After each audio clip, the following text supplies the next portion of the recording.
رمضان كريم. نستغفره ونعوذ بالله من شرور أنفسنا ومن سيئات أعمالنا. من يهده الله فلا مضل له ومن يضلل فلا هادي له. وأشهد أن لا إله إلا الله وحده لا شريك له وأشهد أن محمدا عبده ورسوله. أما بعد فإن خير الحديث كتاب الله وخير الهدي هدي محمد صلى الله عليه وسلم وشر الأمور محدثاتها وكل محدثة بدعة وكل بدعة ضلالة وكل ضلالة في النار.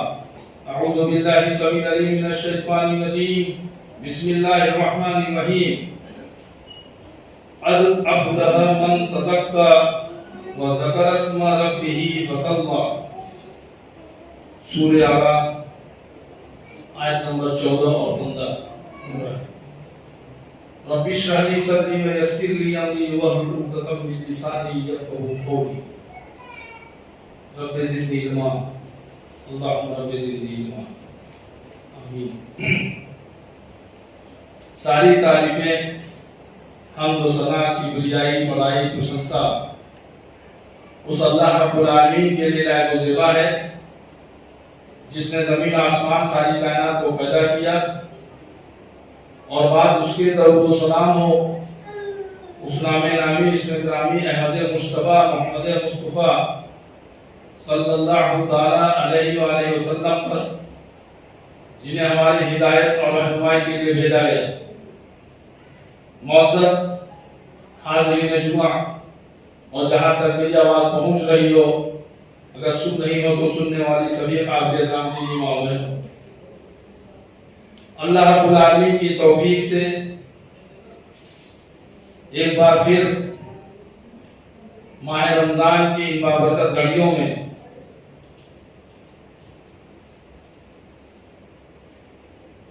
آج خطبہ جمعہ کے تعلق سے رب کا کلام اور نبی کا فرمان مجھے کہنے کی، آپ لوگوں کو سننے کی اللہ تعالیٰ نے جو توفیق دی، اس کے لیے سب سے پہلے تو میں اللہ تعالیٰ کا شکر ادا کرتا ہوں. اب کچھ بھی کہنے سننے سے پہلے یہ دعا کرتا ہوں کہ اللہ تو مجھے حق کہنے کی اور آپ سبوں کو حق سننے کی اور ہم سبوں کو کہنے سننے سے زیادہ عمل کرنے کی توفیق عطا فرما. آمین یا رب العالمین. دوستوں، آج بتاریخ 7 مئی سن 2021 بروز جمعہ محمدی مسجد اہل حدیث مرزا پور یو پی انڈیا میں جس موضوع کے تعلق میں آپ سے گفتگو کرنا چاہتا ہوں وہ موضوع ہے رمضان اور صدقہ فطر. چونکہ آج 24 رمضان ہو گیا ہے اور 5 یا 6 دن بچے ہیں، آخری عشرے میں ہم چل رہے ہیں. اور صدقہ فطر کے تعلق سے بہت سے مسائل ایسے ہیں جو ہم میں سے اکثر و بیشتر لوگوں کو نہیں معلوم ہوں گے. اسی تعلق سے اس عنوان کا انتخاب کیا گیا ہے. اور چونکہ اس وقت کورونا وائرس کی وجہ سے مساجد وغیرہ میں زیادہ لوگوں کو الاؤ بھی نہیں کیا گیا ہے اور آج وقت بھی بہت طویل رکھا گیا ہے، اس لیے بہت لمبی گفتگو نہ کر کے مختصر میں آپ کو اس مسئلے کے تعلق سے آپ کے سامنے بات رکھنے کی کوشش کرتا ہوں. اللہ رب العالمین نے سورہ اعراف آیت نمبر 14-15 میں ارشاد فرمایا قد افلح من تزکا وذکر اسم ربہ فصلی، کہ بے شک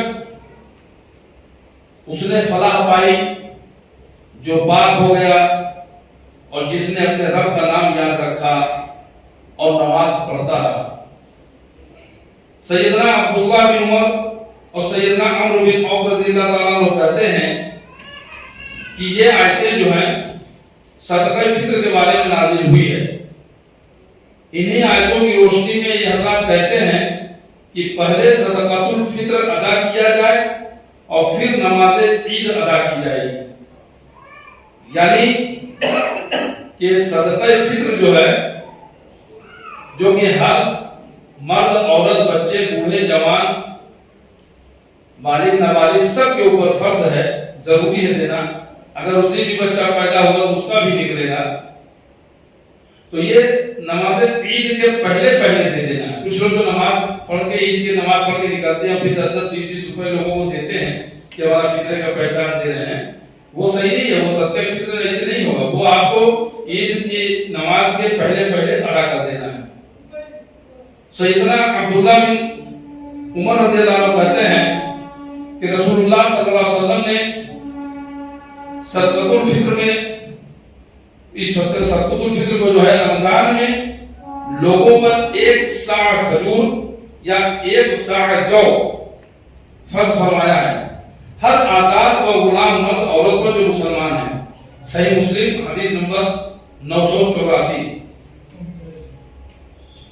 زکوٰۃ اموال فرض ہونے کے باوجود جو مال پہ ہم زکوٰۃ نکالتے ہیں، زیور اور زیورات پر، کیش میں، نقد پر، وہ تو جن کے پاس ہے، جو صاحب اسباب ہیں، جو جن کے اوپر واجب ہے، ضروری ہے دینا، وہ الگ چیز ہے.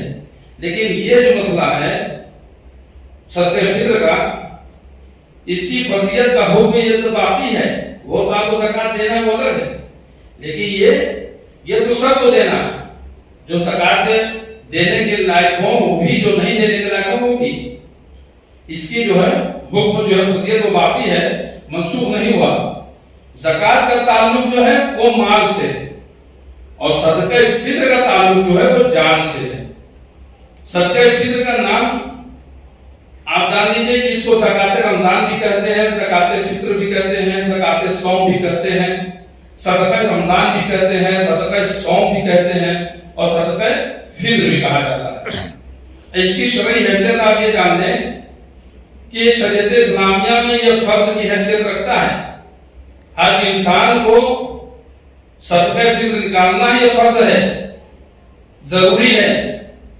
یہ اس کو نہ سوچیں کہ ہم چاہیں تو نکالیں، چاہے تو نہ نکالیں، ہم غریب ہیں، یا ہم بھیک مانگنے والے ہیں، مسکین ہیں، ہمارا نہیں. سب کو ہے، امیر غریب سب کو نکالنا پڑے گا.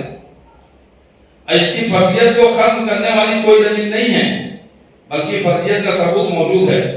سیدنا عبداللہ بن عمر رضی اللہ عنہ فرماتے ہیں کہ رسول اللہ صلی اللہ علیہ وسلم نے زکوٰۃ فطر اس کو جو ہے فرض قرار دیا ہے. صحیح بخاری حدیث نمبر 1503. اس میں آپ دیکھ سکتے ہیں. اچھا، اس میں صدقہ فطر میں آپ دیں گے کیا، مطلب کتنی مقدار ہوگی، کتنے اس کے ماترا میں ہوگی، اس کے تعلق سے بھی سمجھ لیں.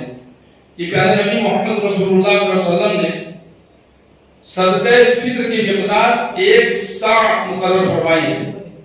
جیسا کہ فرمایا ہے صاعًا من تمر او صاعًا من شعیر. صحیح بخاری حدیث نمبر 1503، صحیح مسلم حدیث نمبر 984. 1 صاع کھجور یا 1 صاع جو، یہ جو ہے صدقۃ الفطر ادا کیا جائے. صاع جو ہوتا ہے برتن ایک ناپنے کا پیمانہ ہے، جس کو آج کے وقت میں اگر اس کو ہم وزن کے حساب سے دیکھنا چاہیں تو تقریباً 2.5 کلو آتا ہے. یعنی ایک آدمی پر 2.5 کلو وزن جو ہے وہ بندہ آپ کو صدقہ کرنا ہے. اور جو لوگ کہتے ہیں کہ 185 گرام یا 1.25 کلو، 1 کلو 850 گرام یا کچھ اس طرح کے تو وہ صحیح نہیں ہے. 1 صاع جو ہے وہ 1 صاع تقریباً 2.5 کلو کا ہوتا ہے. تو 2.5 کلو وزن کا وہ آپ کو جو ہے ایک آدمی کا جو ہے وہ نکالنا پڑے گا. سیدنا ابو سعید خدری رضی اللہ تعالیٰ عنہ کی روایت میں ہے کہ ہم صدقۃ الفطر 1 صاع اناج یا 1 صاع جو یا 1 صاع کھجور یا 1 صاع پنیر یا 1 صاع زبیب یعنی خشک انگور یا انجیر ہے اس کو بولتے ہیں، یہ نکالا کرتے تھے. صحیح بخاری حدیث نمبر 1506، صحیح مسلم حدیث نمبر 985. اور 1 صاع اناج میں تمام کھانے کی چیزیں شامل ہیں. آپ جیسے گیہوں کھاتے ہوں تو گیہوں نکالیے، چنا کھاتے ہوں تو چنا نکالیے، جو کھاتے ہوں، مکئی کھاتے ہوں، باجرہ کھاتے ہوں، جوار کھاتے ہوں، چاول کھاتے ہوں، دیگر اجناس جو بھی ہم کھاتے ہیں، جو استعمال میں لاتے ہیں، وہ ہم وزن میں نکال سکتے ہیں۔ صدقۃ الفطر کن لوگوں پر فرض ہے؟ پیارے نبی محمد رسول اللہ صلی اللہ علیہ وسلم نے صدقۃ الفطر کو جو فرض قرار دیا ہے وہ غلام اور آزاد، مرد اور عورت، چھوٹے اور بڑے تمام مسلمانوں پر ہے۔ صحیح بخاری حدیث نمبر 1503، صحیح مسلم حدیث نمبر 984۔ یعنی جو بھی کوئی لوگ چاہے غلام ہو چاہے آزاد ہو، چاہے مرد ہو چاہے عورت ہو، چاہے چھوٹا ہو چاہے بڑا ہو، چاہے اسی دن بچہ پیدا ہوا ہو، سب کا جو ہے، سب کے تمام مسلمانوں کے اوپر یہ فرض ہے۔ اور یہاں تک کہ جو لوگ روزہ رکھنے کی بالکل طاقت نہیں رکھتے ہوں یا عارضی طور پر روزہ نہ رکھ سکے ہوں، کہ جیسے مسافر ہوں، مریض ہوں، یا دودھ پلانے والی ہوں، یا جن پر روزے فرض نہیں ہوئے، نابالغ بچے، چھوٹے بچے ہوں، ان سب کی طرف سے صدقۃ الفطر جو ہے یہ ادا کیا جائے گا، اور وہ بھی نماز عید کے پہلے پہلے۔ سیدنا عبداللہ بن عمر رضی اللہ تعالیٰ عنہ سے روایت ہے، بے شک رسول اللہ صلی اللہ علیہ وسلم نے زکوٰۃ فطر آزاد و غلام، مرد اور عورت تمام مسلمانوں پر ایک سا کھجور یا جو فرض کی تھی۔ صحیح بخاری حدیث نمبر 1504، صحیح مسلم حدیث نمبر 984۔ یعنی کہ تمام جو کبھی کچھ ہوتا ہے کہ جو کچھ غیر مسلم بھی روزہ رکھنے لگتے ہیں، تو غیر مسلم کے اوپر نہ روزہ فرض ہے نہ ان کے اوپر زکوٰۃ فرض ہے۔ اگر کسی مسلمان شخص کا بیٹا یا بیٹی یا زیر کفالت کوئی شخص غلام ہو، لونڈی ہو جو غیر مسلم ہو، یا اسی طرح والدین اس کے قیام پذیر ہوں لیکن غیر مسلم ہو، تو ان کا بھی فطرہ نہیں ادا کیا جائے گا، کیونکہ صدقۃ الفطر غیر مسلمانوں کو فرض نہیں ہے، یہ صرف مسلمانوں کے لیے ہے۔ اور شہر میں رہنے والے ہوں گے تو بھی، دیہات میں رہنے والے ہوں تو بھی سب کے اوپر فرض ہے۔ نہیں کبھی جمعہ کے تعلق سے لوگ کہتے ہیں کہ بھئی جمعہ دیہات میں فرض نہیں ہے، شہر میں فرض ہے، تو ایسا نہیں، چاہے وہ شہر میں ہو چاہے وہ دیہات میں ہو، جہاں بھی ہوں گے ان کے اوپر صدقۃ الفطر جو ہے وہ فرض ہوگا۔ وہ جمعہ سے یا کسی طرح سے اسے ملانا کریں، ہمیں جو یہ کرتے ہیں وہ بھی غلط کرتے ہیں۔ امام مالک رحمۃ اللہ علیہ نے اپنی کتاب موطا میں فرمایا ہے کہ زکوٰۃ فطر دیہات پر بھی فرض ہے، جیسا کہ شہر والوں کے لیے اس کی ادائیگی ضروری ہے۔ اور آئیے سیدنا عبداللہ بن عمر رضی اللہ عنہ سے روایت ہے کہ بے شک نبی کریم صلی اللہ علیہ وسلم نے حکم دیا کہ صدقۃ الفطر اگر عید سے مطلب عید کے جو ہے جو پہلے جو ہے رمضان المبارک کے ایام اور عید کے دن سے مطلب سے پہلے ان کو جو ہے نکال دینا ہے۔ یہ صحیح بخاری کی حدیث نمبر 1509 اور صحیح مسلم کی حدیث نمبر 986 ہے۔ رمضان المبارک کے آخری ایام اور عید کے دن جو ہے مطلب اس سے پہلے جو کہ ضرورت مند جو بیچارے جو غریب ہوں، مسکین ہوں، تو ان کے لیے جو ہے کہ ان کو بھی کھانے پینے کا سامان مل جائے اور وہ ان کی بھی اچھی ہو جائے، ان کو مانگنے سے بیزار رہیں اور ان کے آگے کھانے پینے کا انتظام ہو سکے۔ احادیث کی روشنی میں معلوم ہو گیا کہ صدقہ فطر کا مصرف جو ہے وہ فقط غربا، فقراء و مساکین ہیں، انہیں بھی اس کی تقسیم ہونی چاہیے۔ مالداروں اور رئیس لوگوں کا اس پر کوئی حق نہیں ہے کہ صدقہ فطر کو ہم کسی مالدار کو، اہل ثروت کو، پیسے والوں کو، رئیس لوگوں کو، ان کو نہیں دے سکتے۔ جو مستحقین ہیں، مسکین ہیں، غریب ہیں، فقراء ہیں، ان لوگوں کو اس کو دینا چاہیے۔ اگر کسی علاقے میں سارے کے سارے لوگ امیر ہوں، کوئی غریب آدمی ہو ہی نہیں، یا وہ تو دے کس کو؟ اس علاقے کا جو صدقہ فطر ہوگا اس کو آپ دوسرے علاقے میں یا دوسرے شہر میں یا دوسرے قصبے میں یا دوسرے محلے میں یا دوسری جگہ پہ جہاں لوگ غریب مسکین ہو وہاں پر آپ اس کو دے سکتے ہیں، اس میں کوئی دقت نہیں، آپ روانہ بھی کر سکتے ہیں، بھیج بھی سکتے ہیں۔ اگر کوئی غریب آدمی وہ صدقہ فطر پایا، اب وہ اس کا مالک ہوگا، اسے مل گیا، تو وہ غریب آدمی اگر وہ اپنے صدقہ فطر کے مال سے اگر کسی کی مہمان نوازی کرتا ہو، چاہے پیسے والا ہو، امیر ہو، تو وہ کھا سکتا ہے، کھلا سکتا ہے، اس میں وہ کوئی اس میں حرج نہیں ہے۔ پیارے نبی محمد رسول اللہ صلی اللہ علیہ وسلم نے صدقہ فطر فرض کیا ہے روزے دار کے روزے کو بےہودہ گوئی اور فحش کلامی سے پاک کرنے اور غربا و مساکین کی خوراک کا انتظام کرنے کے لیے۔ ابو داؤد حدیث نمبر 1609۔ یعنی صدقہ فطر کے دو بڑے مقصد ہیں، ایک تو کفارہ جنوب، یعنی کہ جو ہمارے جنوب ہوتے ہیں، گناہ ہوتے ہیں، ان کا کفارہ ہوتا ہے، تو بخشش کا ذریعہ ہے۔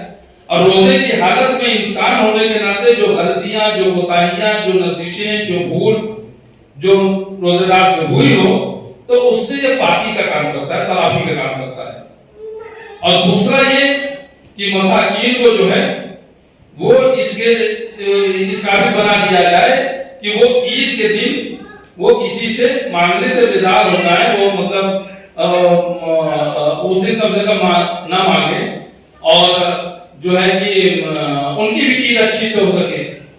تو یہ دو مقصد یاد رکھنا ہے، صدقہ فطر کو عید کی نماز کے پہلے ادا کریں، اور بہتر ہے عید کی چاند دیکھنے کے بعد ادا کریں، اور کہہ لیجیے کہ اس میں آپ جو کھاتے ہیں غلہ، وہ غلہ آپ جو ہے اس میں کریں 2.5 کلو، 1 لوگوں کا وزن ہوگا، اور یہ سب کو دینا ہے، چاہے چھوٹا بچہ گود میں ہو، دودھ پینے والا ہو، اسی دن بچہ پیدا ہوا ہو، تو سب کا جو ہے یہ صدقہ فطر نکالنا پڑے گا، دینا پڑے گا۔ اور عید کی نماز کے پہلے عید کی نماز کے بعد جو لوگ کبھی نکلتے ہیں باہر، جو غربا مسکین فقراء کو جو تدبیر دیتے چلے جاتے ہیں، وہ صحیح نہیں ہوگا، اصل ہو صدقہ فطر نہیں ہوگا، صدقہ فطر پہلے دینا ہوگا۔ اور اس سے جو ہے کہ غریب ضرورت مند جو ہے، غریب غربا جو ہے، وہ اس دن مانگنے سے بھی بچ جائیں، ان کی بھی عید اچھے سے ہو جائے، اور جو روزے دار کی جو بھی کچھ خامیاں کوتاہیاں، جو بھول نقصیں غلطیاں جو ہوئی ہوں روزے کی حالت میں، رمضان مہینے میں، تو اس کی تلافی بھی ہو جائے۔ اللہ رب العالمین سے دعا ہے کہ اللہ تعالی ہم سب کو صدقۃ الفطر کو سنت کے موافق ادا کرنے کی توفیق عطا فرمائے۔ اے اللہ ہمیں جب تک زندہ رکھ، ایمان پہ رکھ، قرآن و سنت پہ رکھ، اور جب موت دے تیری راہوں پر چلتے ہوئے شہادت کی موت دے کے اٹھا۔ اے اللہ ہماری چھوٹی چھوٹی نمازوں کے عبادتوں، جائز دعاؤں کو جنہوں نے ہم سے دعاؤں کے لیے کہا ہو، ان کی بھی جائز دعاؤں کو قبول فرما۔ اے اللہ اس وقت جو کورونا وائرس کی جو وبا سے ہم دوچار ہیں، اے اللہ اس وبا کو جلد سے جلد ہم سب سے دور فرما دے، ہم سب کو تو اپنے حفظ اور امان میں رکھوا دے لگا۔ اے اللہ ہم سب کو میں اپنے اہل و عیال پہ جنت الفردوس عطا کر، جنت الفردوس عطا کر، جنت الفردوس عطا کر، جہنم کے عذاب سے بچا، قبر کے عذاب سے بچا، فتنہ دجال سے بچا، جہنم کے عذاب سے بچا، قبر کے عذاب سے بچا، فتنہ دجال سے بچا، جہنم کے عذاب سے بچا، قبر کے عذاب سے بچا، فتنہ دجال سے بچا۔ اللہ جو میں نے کچھ کہا اس میں جو حق ہے وہ تیری جانب سے ہے، اور کہنے سننے میں کوئی بھول، کوئی لغزش ہوئی ہو تو میرے نفس کی طرف سے نہیں، شیطان کی طرف سے، اس میں تو معاف فرما دینا، اور ہم سب کو کہنے سننے سے زیادہ عمل کرنے کی توفیق عطا فرما۔ آمین یا رب العالمین۔ السلام علیکم ورحمۃ اللہ وبرکاتہ۔